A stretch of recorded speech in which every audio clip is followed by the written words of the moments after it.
Ever since I was a child, I felt like God himself had spat me forth to land on this earth and in some way transform it. Why did he make you a woman then?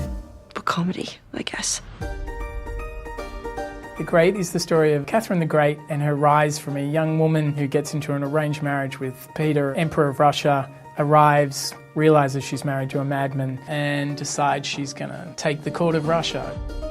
On a period show, the costume and the production design and the hair and makeup become a huge part of the show. The production design didn't have to be faithful to the reality of the times. It had to be much more faithful to the characters. The sets transport you to another world. Every detail is there, the wallpaper, the gold flecks. It's these incredible sets that are kind of also broken down and kind of represent the kingdom that we're in that's not fully looked after or taken care of. It's kind of one big house party gone out of control a little bit. Much of what we've done has been filmed here on huge sets, which are brilliantly designed, full of detail.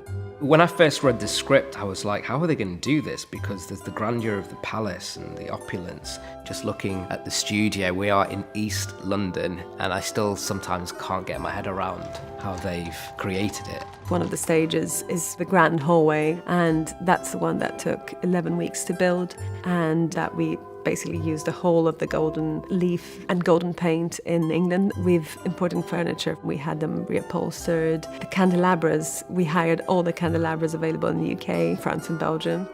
We definitely keep that contemporary feeling going as much as we possibly can, because I think it's what enables you to break down the barrier that can sit between an audience and an idea in a period world. It obviously is a very period piece, but we haven't been absolutely strict to the period. The main way of sort of looking at it and changing it is really the choice of fabric.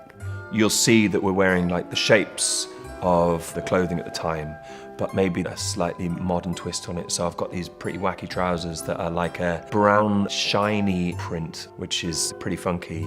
We have a beautiful wedding outfit. Myself and Elle wearing kind of these sparkling silver, very grand outfits. Elle has, for instance, a hoodie that she wears, which is actually oddly period accurate, but it has the kind of looseness and casualness that lets you feel like you're talking to a contemporary woman rather than the Empress of Russia. May I offer you a macaroon?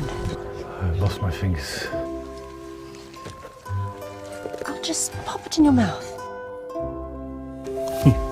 It's pistachio.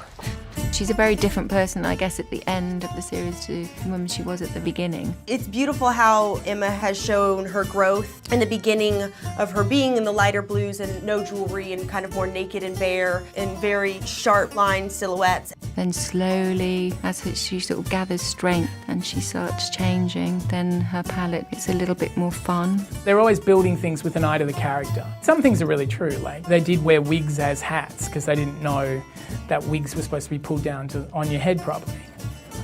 Empress. It is the latest from Paris. You recognise it, no doubt? I recognise it as special.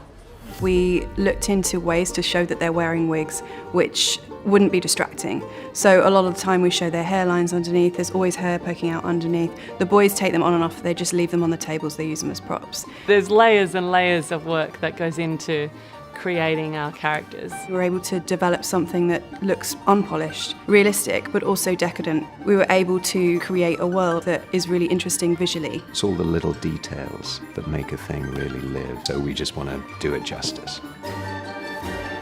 There's a way of things here. I'm beginning to see that. Huzzah! Hey, it's Lisa. Stay with me for more on TV. Do you know who the top 3 highest paid TV stars are? Well, Johnny Galecki from The Big Bang Theory with 25 million, Jim Parsons also from The Big Bang Theory with 26.5 million, and coming at number 1 is Sofia Vergara from Modern Family with 42.5 million. Now, who is your favourite TV actor or actress? Now also, do you like my shirt? You can get one for yourself. The link is in the description.